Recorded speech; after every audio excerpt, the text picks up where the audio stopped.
திமுக மீண்டும் ஆட்சிக்கு வந்ததும் கரூர் மாவட்டம் அரவக்குறிச்சியில் தொகுதியில் பட்டா இல்லாத மக்களுக்கு பட்டா வழங்கப்படும் என திமுக வேட்பாளர் இளங்கோ வாக்குறுதி அளித்துள்ளார். கரூர் மாவட்டம் அரவக்குறிச்சி சட்டமன்ற திமுக வேட்பாளர் இளங்கோ தொகுதி முழுவதும் கிராமமாக சென்று தீவிர தேர்தல் பிரச்சாரத்தில் ஈடுபட்டு வருகிறார்.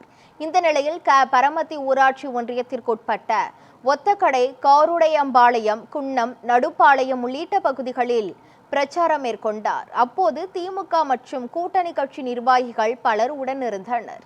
பிரச்சாரத்தின் போது வேட்பாளருக்கு பெண்கள் ஆரத்தி எடுத்து உற்சாக வரவேற்பு அளித்தனர். அப்போது பிரச்சார வாகனத்தில் நின்றபடி பேசிய வேட்பாளர் இளங்கோ, கிராம பகுதிகளில் பட்டா இல்லாத நிலங்களுக்கு பெரும்பாலும் பட்டா வழங்கப்பட்டு உள்ளதாகவும், மீதமுள்ள நிலங்களுக்கு திமுக மீண்டும் ஆட்சிக்கு வந்ததும் பட்டா வழங்கப்படும் என்று தெரிவித்தார். நாங்கள் உறுதுணையாக இருந்திருக்கிறோம் என்பதை நான் இந்த வேளையில் தெரிவித்துக் கொள்கிறேன். பட்டா இல்லாம இருந்தது.